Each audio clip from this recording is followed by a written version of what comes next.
I was 62 when I found the letter hidden in my mother's jewelry box, and everything I thought I knew about my family crumbled in that moment. My name is Clara Whitmore, and for 40 years, I believed my sister loved me. If you love your parents, don't forget to share something special about them in the comments and subscribe for more amazing videos. The smell of lavender still hung in Mother's bedroom 3 weeks after her funeral. I was going through her things slowly, savoring each memory. Mother had always been particular about her jewelry, keeping everything organized in that old mahogany box Daddy gave her on their wedding day. As I lifted the velvet tray to clean underneath, my fingers brushed against something that shouldn't have been there. A sealed envelope with my name written in Mother's shaky handwriting. For Clara, when the truth must be told. My hands trembled as I tore it open. The paper crinkled in the silence of that empty house where I grew up. Mother's words hit me like ice water. My dearest Clara, if you're reading this, then Victoria has already convinced you that the farmhouse and land go to her children. This is not true. I changed my will 6 months ago. Everything comes to you. Victoria doesn't know. I couldn't bear to tell her after what I discovered about Marcus. Marcus, my sister's husband of 20 years. The man who called me Aunt Clara with that warm smile. The man who helped me fix my car last winter when I couldn't afford a mechanic. I sank onto Mother's bed, the letter shaking in my grip. There was more. I hired a private investigator when I noticed money missing from my accounts. Marcus has been stealing from me for 3 years. Victoria doesn't know, but he's been gambling away everything they had. Your sister's house is already in foreclosure. He told her it was temporary setbacks from his construction business. I have all the proof in my safety deposit box. The room started spinning. During the funeral, Victoria had stood beside me at the graveside, tears streaming down her face. She whispered how grateful she was that Mother had left the farm to her kids' college fund, how it would save their family home. I believed her. Of course I believed her. Victoria was my little sister. She was 8 years younger, and I'd practically raised her after Daddy died. When she married Marcus, I walked her down the aisle. When her children were born, I was the first person she called. But if Mother's letter was true, then Victoria had been lying to me for weeks.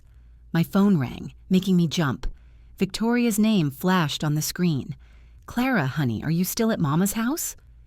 Her voice sounded strained, different somehow. "Yes, I'm just going through some things." "Listen, I know this is hard, but Marcus thinks we should put the house on the market soon. The kids need that college money and property values are good right now." I stared at the letter in my hand. "Victoria, can I ask you something?" "Of course. Do you have a copy of Mama's will?" Silence stretched between us. Too long. Too careful. "Why would you ask that, Clara?" "You were there when the lawyer read it." "But I wasn't there. I had been sick with pneumonia that day." Victoria had called me afterward, crying, telling me about the inheritance, telling me how Mother had wanted to make sure the grandchildren were taken care of. "I just want to see it myself, for my own peace of mind." Another pause. "Clara, you're grieving. You don't need to worry about legal papers right now. Marcus and I will handle everything." Marcus. The name made my stomach turn now. "Actually, Victoria, I think I do need to see that will." "Clara, please don't make this harder than it has to be. Mama's gone. The will says what it says. Let's just move forward." I hung up without saying goodbye. My hands were shaking so hard I could barely dial the number for Mother's lawyer, Mr. Peterson. He'd been handling our family's legal matters for 30 years. "Mrs. Whitmore," his voice was warm but confused, "I thought your sister was handling the estate matters." "Mr. Peterson, I never actually saw my mother's will. I was sick when you read it. Can you tell me what it says?" A long pause. "Mrs. Whitmore, I think there's been some confusion. I never read your mother's will to anyone.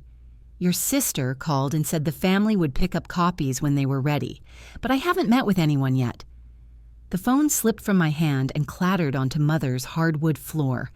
Victoria had lied about everything. I drove to the bank in a daze, Mother's safety deposit box key clutched in my sweaty palm. The manager, Mrs. Chen, had known our family for years. She led me down into the vault, her heels clicking on the polished concrete. "Your mother was here quite often these past few months," she said as she inserted her key alongside mine. "Always seemed worried about something." The box opened with a soft click. Inside were documents I'd never seen before. Bank statements showing regular withdrawals of $500, always on Thursdays, always signed by Marcus Hendricks. Mother had been giving him money for years, thinking she was helping Victoria's family with groceries and utilities. But underneath those, I found the real shock. Gambling receipts. Hundreds of them, all in Marcus's name. Horse races, poker games, online betting sites, dates going back 4 years. He'd lost over $100,000 of Mother's money. And at the bottom of the box, a manila envelope marked "Will Final Version." I opened it right there in the vault, my heart pounding so hard I thought Mrs. Chen might hear it. Everything. The farmhouse, the 40 acres, Mother's savings account, even her jewelry, all of it came to me. There was a note attached in Mother's handwriting. "Clara sacrificed her own dreams to take care of our family after your father died. She never married, never had children of her own because she was too busy making sure Victoria and I were okay. It's time she was taken care of." I started crying right there in that cold vault. Mrs. Chen handed me tissues and pretended not to notice. But there was more in the envelope, a second letter. This one dated just 2 weeks before Mother died. "Clara, I know you'll want to help Victoria when you learn about Marcus. But you must be careful. I confronted him last month about the gambling. He became angry, threatening. He said if I ever told Victoria or changed my will, he would make sure I had an accident. I don't think he meant it, but I've been afraid. If something happens to me before I can tell you about this, please be careful. Marcus is desperate." The letter fell from my numb fingers. Marcus had threatened my mother, my sweet, gentle mother who never hurt anyone in her life. I thought about her final weeks, how she'd seemed anxious, jumping at every sound, how she'd started locking doors that had never been locked before, how she'd asked me to stay overnight more often, saying she didn't like being alone. I thought she was just scared of dying, but she was scared of living. The drive home passed in a blur. I pulled into my driveway as the sun was setting, casting long shadows across my small yard. My house felt different now, like I was seeing it with new eyes.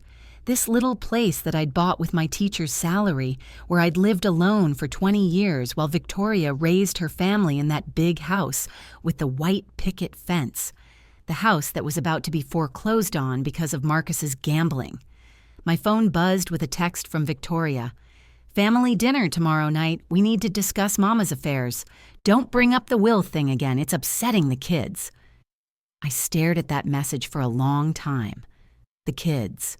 Emma and Jake, now 16 and 14. Victoria's children who called me Aunt Clara and hugged me tight every time I visited. They had no idea their father was destroying their family. But Victoria had to know something was wrong. Wives don't miss mortgage payments and foreclosure notices. She had to know their financial situation was desperate. So why was she going along with the lie about the inheritance? I barely slept that night. Every time I closed my eyes, I saw Mother's frightened face in those final weeks. I heard Marcus's laugh from last Christmas dinner when he joked about how he always won at poker. I felt Victoria's hand squeezing mine at the funeral, whispering about how grateful she was for Mother's generosity. The next evening, I stood on Victoria's front porch with my purse tucked tight under my arm. Inside that purse was a copy of Mother's real will and all the evidence about Marcus's gambling. Victoria opened the door with her usual smile, but I could see the tension around her eyes now. "Clara, come in, come in. Marcus is grilling burgers out back." The house smelled like charcoal and summer evening. Emma and Jake rushed to hug me, their faces bright with innocence. How could I destroy their world? But then I thought about Mother, and I knew I had to. "Kids, why don't you go help your dad with the grill?" Victoria suggested. They ran off, and suddenly we were alone in the kitchen. "Victoria, we need to talk." She busied herself with setting plates on the counter. "If this is about the will again, Clara, I really don't want to discuss it in front of the children." "I went to see Mr. Peterson." Her hands stilled. "What?" "Mother's lawyer. He never read the will to anyone, Victoria. You lied to me." She turned around slowly, and for the first time in my life, I didn't recognize my sister's face. There was something cold there, calculating. "Clara, you don't understand the situation." "Then explain it to me." She glanced toward the back door where we could hear Marcus laughing with the kids. When she looked back at me, her eyes were filled with tears. "He's gambling, Clara. Marcus has been gambling for years. We're going to lose everything. Finally, the truth." "I know about the gambling, Victoria, but why lie to me about the will?" She sank into a kitchen chair, her face in her hands. "Because I was embarrassed. Because I was ashamed that I didn't know what my own husband was doing with our money. Because I was desperate. Desperate enough to steal my inheritance?" Her head snapped up. "Your inheritance?" "Clara, Mama always said the farm would go to the grandchildren. You don't have children. You don't need it." The words hit me like a slap. "I don't need it?" "You have your teacher's pension. You have your little house. We're about to be homeless, Clara. My children are about to lose everything." I pulled the will from my purse and placed it on the kitchen table. "This is Mother's real will, Victoria. Everything comes to me. She found out about Marcus's gambling months ago." Victoria's face went white as she read the document. This can't be right. There's more." I showed her the bank statements, the gambling receipts, the letters. I watched my sister's world collapse piece by piece. "He told me it was business expenses," she whispered. "The money he asked Mama for. He said his construction contracts were slow and we just needed help with groceries." "Victoria, there's something else. Something about Mother's death." I showed her the final letter, the one about Marcus's threats. Victoria read it twice before looking up at me with horror. "You think Marcus? You think he hurt Mama?" "I don't know, but I think we need to find out." The back door opened, and Marcus walked in with Emma and Jake trailing behind him. "Burgers are ready. Hope everyone's hungry." He looked so normal, so friendly, the man who had helped me move furniture last spring, the man who fixed my leaky faucet and refused to let me pay him, the man who might have killed my mother. "Dad, Aunt Clara brought some papers," Emma said innocently. "Are they about Grandma's house?" Marcus's eyes locked on the documents scattered across the kitchen table. For just a moment, his mask slipped. I saw something dark and dangerous flash across his face. Then he smiled.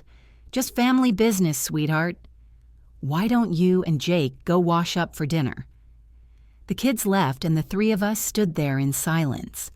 Marcus picked up Mother's will and read it slowly, his jaw tightening with each line. "Well," he said finally, "this changes things." Victoria found her voice. "Marcus, did you know about this?" "Of course I didn't know about it, honey. Your mother never mentioned changing her will."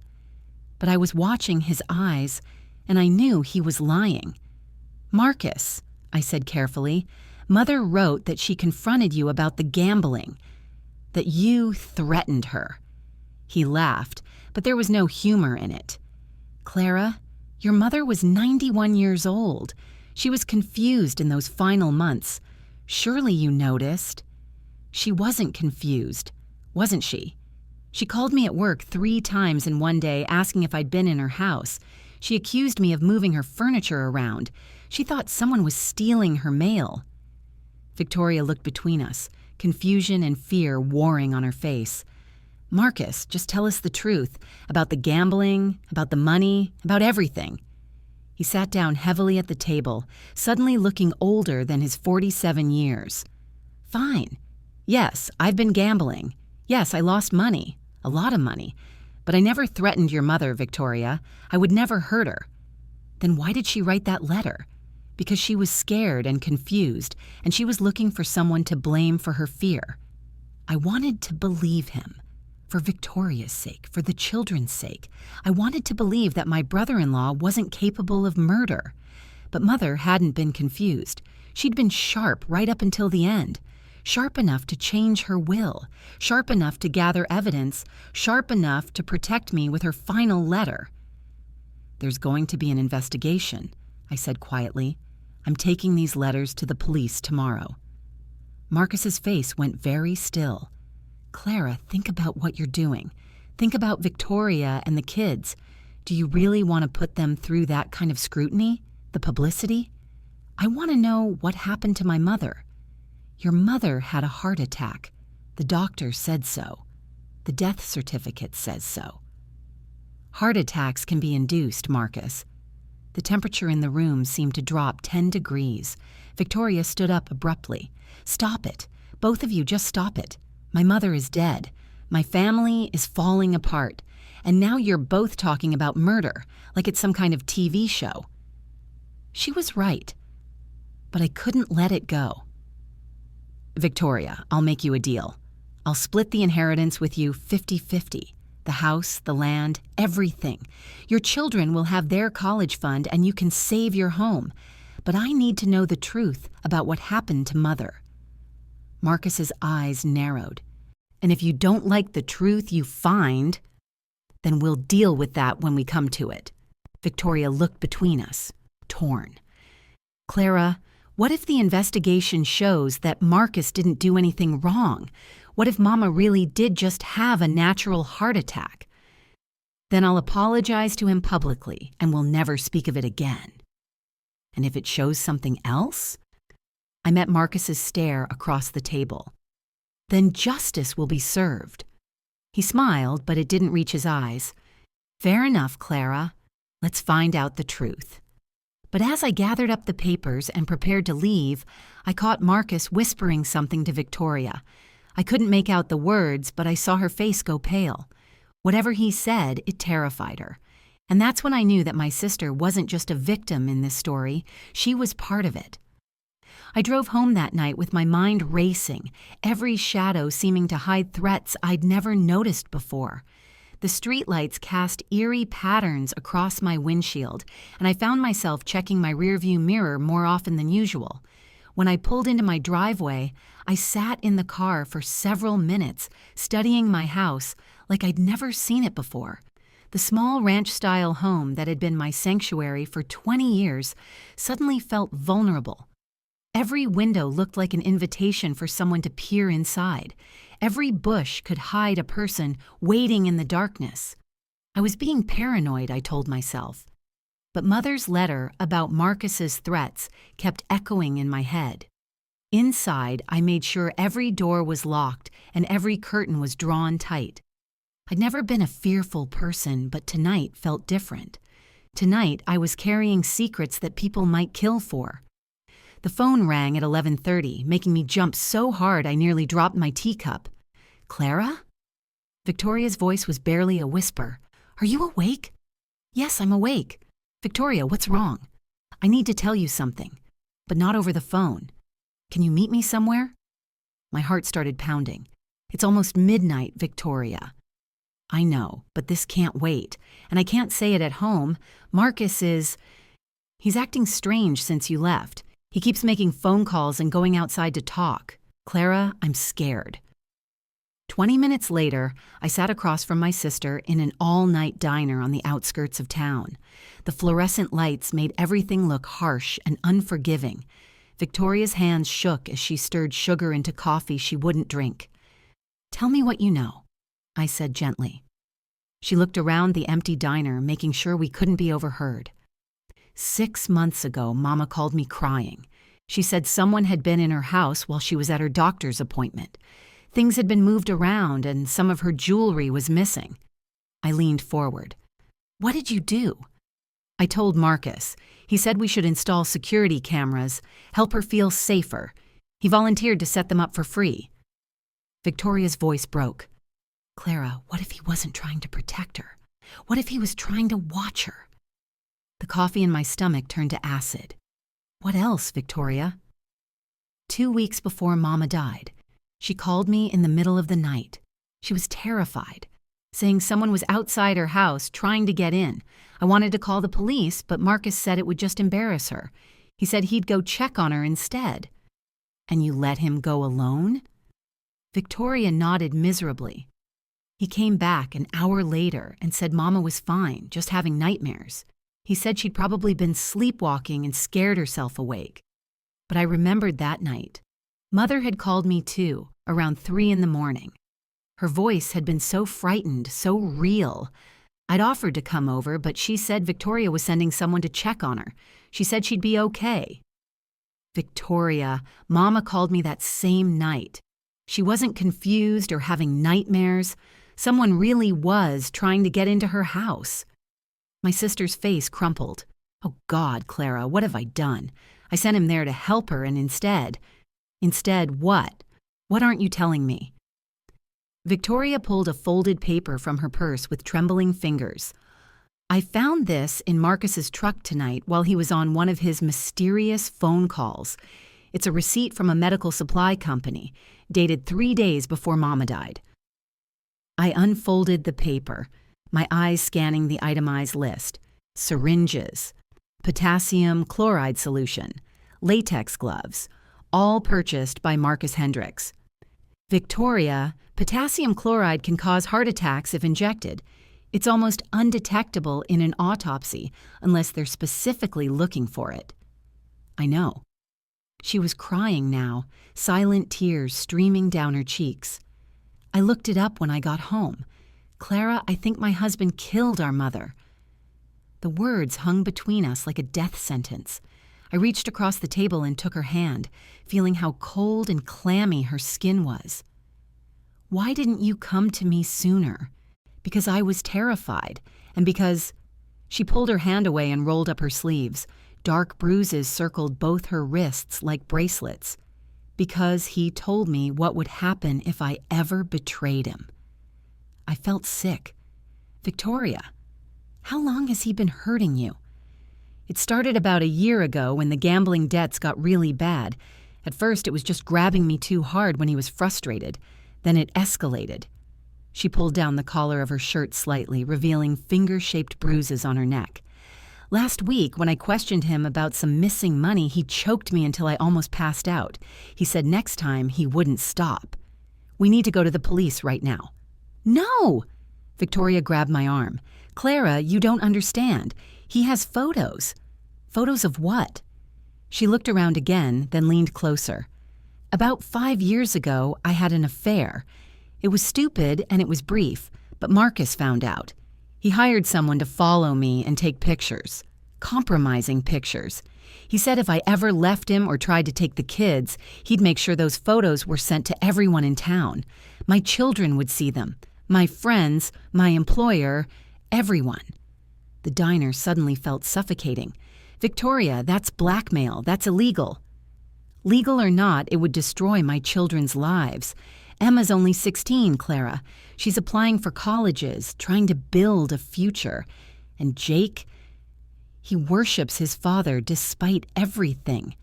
If all this came out, if people knew what kind of man Marcus really is, it would devastate them. But if we don't stop him, he might hurt them too. Victoria shook her head frantically. He would never hurt the kids. They're his alibi, his cover. As long as everyone sees him as a loving family man, no one suspects what he's really capable of. What about you? How long before he goes too far? She was quiet for a long moment, staring into her untouched coffee. Sometimes I think that would be easier. If something happened to me, at least the kids would get life insurance money. At least they'd be free of this mess. Don't you dare talk like that. I reached across the table and forced her to look at me. Victoria, we're going to figure this out. But I need you to tell me everything. Every detail about the night Mama died. Every conversation you had with Marcus. Everything. She nodded and began to speak. her voice growing stronger as she purged herself of months of buried secrets. The night Mother died, Marcus had insisted on being the one to check on her when she didn't answer her phone. Victoria had wanted to go too, but he said someone needed to stay with the kids. He was gone for almost 3 hours, much longer than a simple welfare check should have taken. When he came home, he was quiet and withdrawn. He showered immediately, which Victoria thought was odd since he'd just been visiting an elderly woman. He washed his clothes that same night, claiming he'd spilled coffee on them. The next morning, when Victoria called to check on Mother, there was no answer. They found her that afternoon peacefully lying in her bed as if she died in her sleep. The paramedics said it looked like a textbook heart attack, Victoria whispered. No signs of struggle, no obvious trauma. She just looked like she'd gone to sleep and never woke up. But if Marcus injected her with potassium chloride while she was sleeping, that's exactly how it would look. Clara, there's something else. Something I didn't realize was important until tonight. I waited, dreading what she might say next. At Mama's funeral, I overheard Marcus talking to his friend Danny. They were talking about life insurance policies and how some deaths get investigated more than others. Marcus said the key was making sure there was no reason for anyone to ask questions. The pieces were falling into place, creating a picture so horrifying I could barely process it. Marcus hadn't just killed Mother for her money. He'd planned it carefully, methodically. He'd studied how to commit the perfect murder. Victoria, we need to think about this logically. If Marcus killed Mama, and if he's been planning this for months, then he's not going to just walk away when I contest the will. What do you mean? I mean, I'm the only thing standing between him and Mother's inheritance. If something happened to me as the sole heir, wouldn't everything go to Mother's next closest relative? Victoria's face went white. Oh God, Clara, that would be me. And if something happened to you, it would go to the kids, but they're minors, so Marcus would control everything as their guardian. We sat in silence, the implications sinking in. Marcus had created a perfect plan. Kill Mother. Frame it as natural causes, lie about the will, and eliminate anyone who stood in his way. Clara, you need to leave town, tonight. Just disappear until we can figure out what to do. I can't run away, Victoria. If I disappear, it'll look suspicious. Besides, Mother deserves justice. Mother is dead. I don't want you to be dead too. But even as she said it, I could see something else in her eyes. A calculation that made my blood run cold. Victoria, there's something you're not telling me. She looked away. I don't know what you mean. You've known about Marcus's gambling for months. You've known he was stealing from Mother. You've known he was capable of violence. But you didn't try to stop him from going to check on her that night. Why? I told you, I thought I was helping her. No, that's not it. The pieces were clicking together in my mind, forming a picture I didn't want to see. You knew what he was planning, didn't you? Clara, no, I would never. You needed the money. Your house was in foreclosure, your children's futures were at stake, and you knew Marcus was desperate enough to do anything. So when he suggested checking on Mother that night, you let him go because part of you hoped. Stop it. Victoria's voice was barely audible. You hoped he would solve your problems. You hoped Mother would die, and you could inherit her estate, and your family would be saved. Victoria started crying harder, her whole body shaking. I didn't think he would actually do it. I thought maybe she would just, I don't know, maybe she would have another small heart episode and need to go to a nursing home. Maybe she would sign over power of attorney to us. I never thought he would kill her. But you didn't stop him. How could I stop him? I was terrified of him, and I was desperate, Clara. You don't understand what it's like to watch your whole life falling apart, to know your children might be homeless, to feel completely powerless. So you let him murder our mother. The words hung in the air like poison. Victoria covered her face with her hands, sobbing. I've been living with this guilt for weeks. Every night I lie awake thinking about Mama's last moments, wondering if she was scared, if she called out for help, if she knew what was happening to her. Despite everything, I felt a stab of sympathy for my sister. She was a victim, too, in her own way, but she was also an accomplice. Victoria, it's not too late to make this right. We can go to the police together. You can testify against Marcus. She looked up at me with desperate eyes. And then what? I go to prison for accessory to murder? My children lose both parents? Emma and Jake end up in foster care while their father sits on death row? The prosecutor might offer you immunity in exchange for your testimony. Or they might charge me as a co-conspirator. Clara, I can't take that risk. My children need at least one parent. I understood her fear, but I couldn't accept her choice. Then what do you suggest?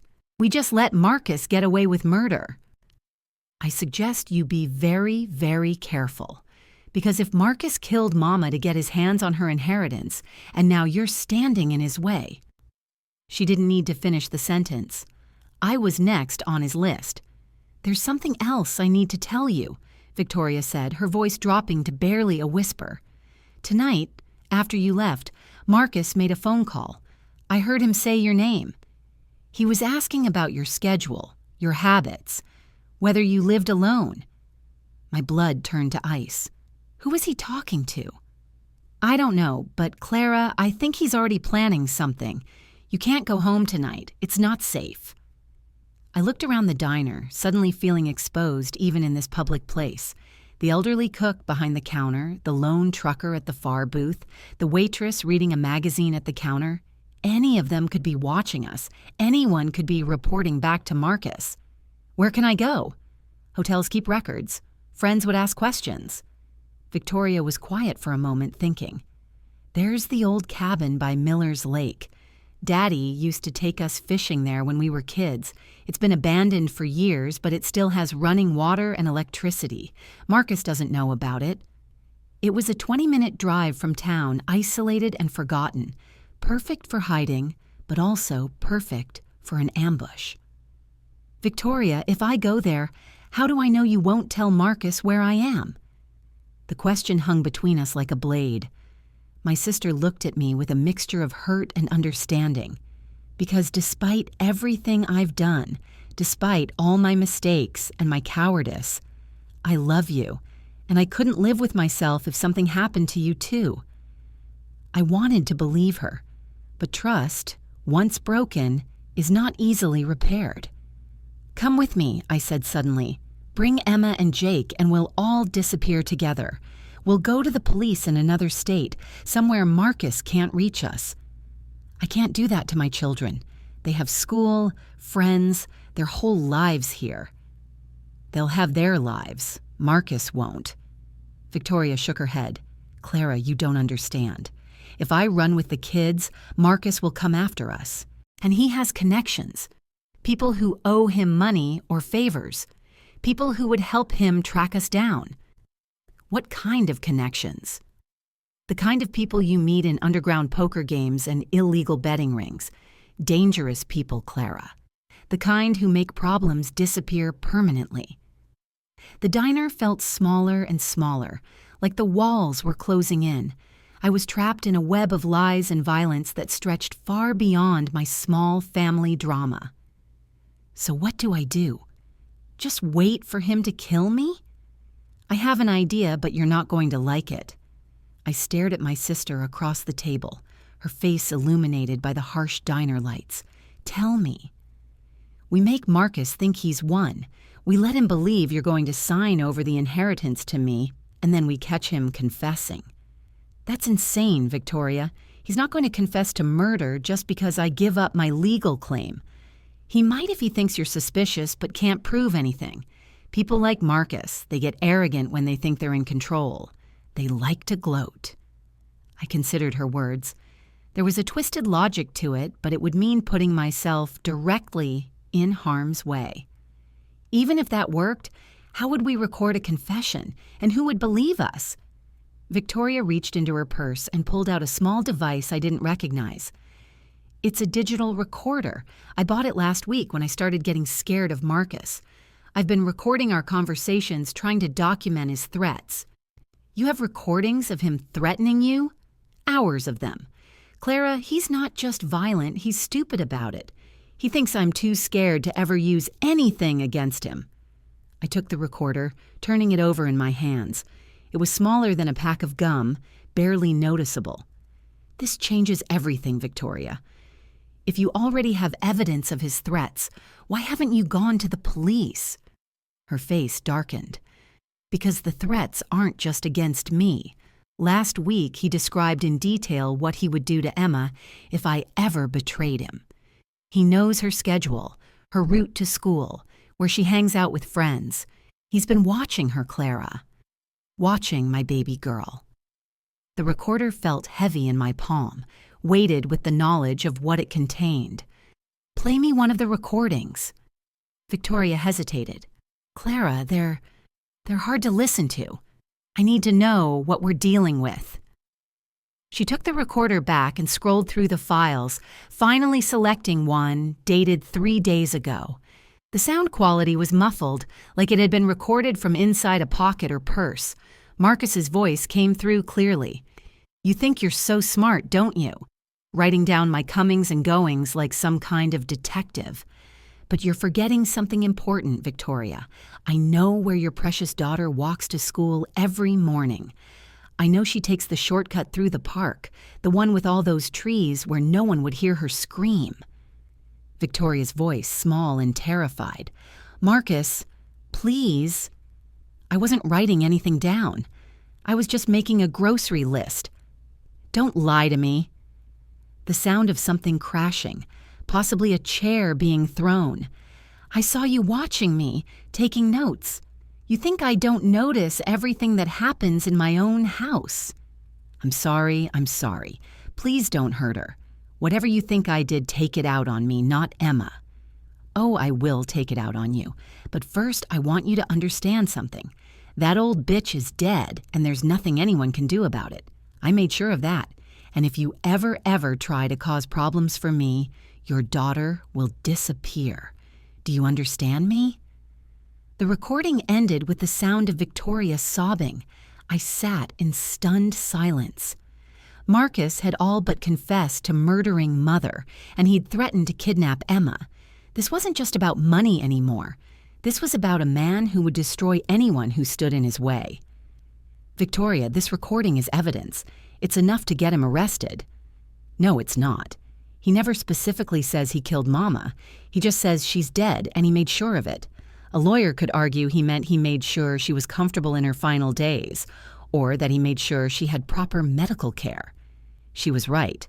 The recording was damning, but not conclusive. Besides, Victoria continued, the moment I turn this in, Marcus will know I've been recording him. He'll disappear, and Emma will be in danger until he's caught. So what do you suggest? We get him to be more specific. We make him tell us exactly how he killed Mama, and we record every word. The plan was risky, but it might be our only chance. How do we do that? Victoria leaned forward, her voice dropping to a whisper.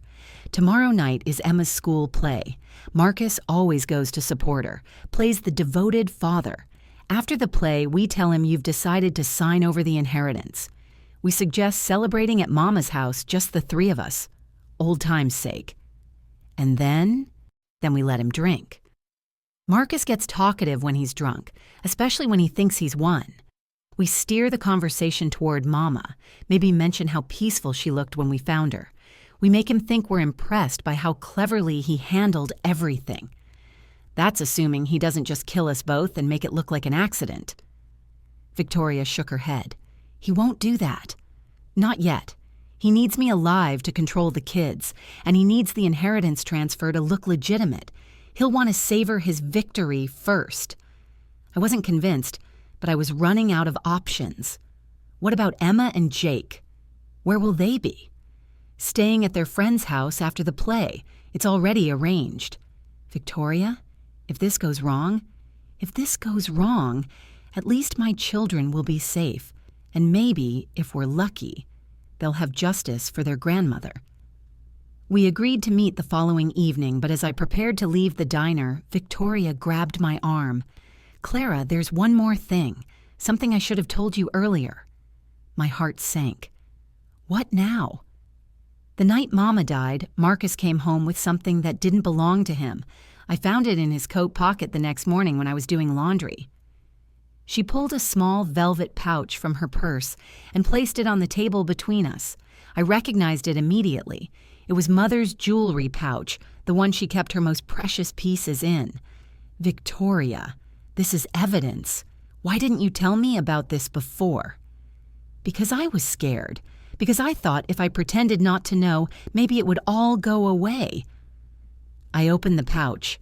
Inside were Mother's wedding rings, her pearl necklace, and her diamond brooch, all pieces she would never have willingly given away. "He took these from her house that night. Probably while she was—" I couldn't finish the sentence. "Clara, there's something else. Something I noticed when I was looking at the jewelry." She pointed to Mother's wedding ring. "Look at the inside of the band." I held the ring up to the light. Scratched into the gold were tiny letters. "Help me." My hand started shaking. She knew. She knew he was going to kill her, and she left us a message. "The scratches are fresh, Clara. She must have done it that night, maybe while he was preparing the injection. She knew what was happening, and she was trying to leave us evidence." The reality hit me like a physical blow. Mother hadn't died peacefully in her sleep. She'd been awake, aware, and terrified. She'd spent her final moments trying to leave us a clue to catch her killer. "We have to stop him, Victoria. We have to make sure he pays for what he did to her." "Then we go through with the plan tomorrow night. But Clara, promise me something." "What?" "If something goes wrong, if Marcus realizes what we're doing, you run. You don't try to save me. You don't try to be a hero. You run, and you make sure Emma and Jake are safe." I wanted to argue, but I could see the determination in her eyes. Despite everything she'd done, despite her cowardice and her complicity, Victoria was still a mother first. "I promise." We parted ways in the parking lot, Victoria heading home to her dangerous husband, and me driving toward the abandoned cabin by Miller's Lake. The roads were empty at this hour, just me and the darkness stretching ahead. But as I drove, I couldn't shake the feeling that I was being followed. Every pair of headlights in my rearview mirror seemed suspicious. Every turn I made felt like it was being watched and recorded. When I finally reached the cabin, I sat in my car for several minutes, studying the shadows around the old building. The structure was smaller than I remembered, weathered by years of neglect. Windows were boarded up, and the porch sagged under the weight of accumulated debris. I used my phone's flashlight to navigate the overgrown path to the front door. The key was still hidden under the fake rock where Daddy had left it 20 years ago. Some things never changed. Inside, the cabin smelled of dust and mouse droppings. The electricity worked, but only half the lights functioned. The water ran brown for several minutes before clearing up. It wasn't comfortable, but it would do for one night. I tried to sleep, but every sound made me jump. The wind rattling the boarded windows sounded like footsteps. The old wood settling sounded like someone trying to break in. I found myself checking the locks repeatedly, even though I knew they wouldn't stop someone who was determined to get inside. Around 3 a.m, my phone buzzed with a text message from an unknown number. "I know where you are, Clara. You can't hide forever." I stared at the message, my heart pounding. How had Marcus gotten my number? How did he know where I was? Then I realized the terrible truth. The only person who knew where I was going was Victoria. She had told him. My sister, the woman I'd trusted with my life, had betrayed me again. She'd sent me to this isolated cabin like a lamb to slaughter, and now Marcus was coming to finish what he'd started with Mother. I grabbed my keys and headed for the door, but as I reached for the handle, I heard the sound of a car engine outside. Headlights swept across the boarded windows, and I knew it was too late to run. I was trapped. The engine shut off, and I heard a car door slam. Then footsteps on the gravel, slow and deliberate, like someone who had all the time in the world. A knock on the door, soft and almost polite. "Clara? I know you're in there. We need to talk." It was Marcus's voice, calm and reasonable. The same voice that had comforted me at Mother's funeral, that had offered to help me with household repairs, that had called me Aunt Clara with what seemed like genuine affection. "Go away, Marcus. I've called the police." A low chuckle. "No, you haven't. There's no cell phone reception out here. I made sure of that when I chose this place." When he chose this place, not Victoria. The realization hit me like a physical blow. Victoria hadn't betrayed me. Marcus had been planning this all along, had probably been watching me since I left the diner. "What do you want?" "I want to talk about your mother, about the inheritance, about how we can solve this problem without anyone else getting hurt." I backed away from the door, looking for another exit. The cabin was small, with only one door and windows that were boarded shut. I was trapped like an animal. "There's nothing to talk about, Marcus." "I know what you did." "Do you? Do you really, or do you just think you know?" The doorknob turned, and I realized with horror that the old lock was broken. I threw my shoulder against the door, trying to hold it shut, but Marcus was stronger. He pushed the door open slowly, and I stumbled backward into the cabin's main room. In the dim light, I could see him silhouetted in the doorway, but I couldn't make out his expression. "Hello, Clara. You've been quite busy tonight, haven't you?" He stepped inside and closed the door behind him. In his hand was something that glinted in the poor light, a syringe. "Just like Mama," he said conversationally. "She fought too at first, but potassium chloride works quickly. Very peaceful, they say. Why are you doing this? Because you're in my way, because you're threatening my family's future, because you're too stubborn to accept reality." He took another step toward me, and I backed up until I felt the wall against my shoulders. "Victoria doesn't know you're here, does she?" Marcus smiled, and it was the most terrifying thing I'd ever seen. "Victoria knows exactly where I am. She's the one who suggested this place." "I don't believe you." "Call her." "Oh, wait, you can't. No reception, remember?" He was close enough now that I could smell his cologne, the same scent that had hugged me at family gatherings for 20 years. "You know what the beautiful thing about potassium chloride is, Clara? It mimics a natural heart attack perfectly, just like your mother. Two sisters both dying of heart problems within weeks of each other. Tragic, but not suspicious. The police will investigate. They'll find evidence." "What evidence?" "A grieving widower who tried to save his sister-in-law but arrived too late, who tried CPR but couldn't revive her, who called 911 in tears, begging them to hurry. He had thought of everything. Just like with Mother, he had planned the perfect murder. But first," he said, raising the syringe, "I want you to understand something. Your mother's death wasn't personal. It was just business. But yours? This is personal.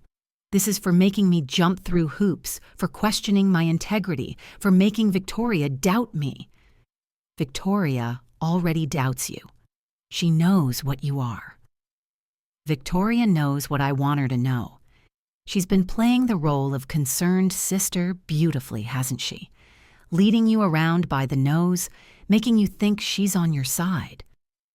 You're lying. Am I?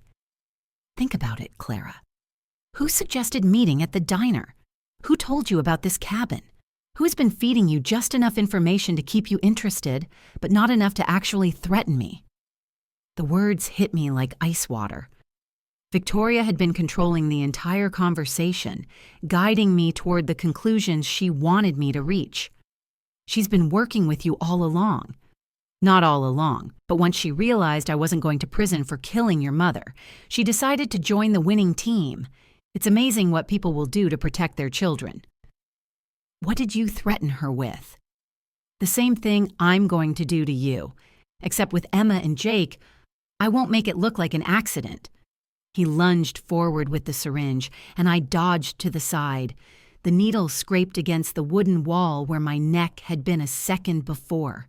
You're making this harder than it needs to be, Clara.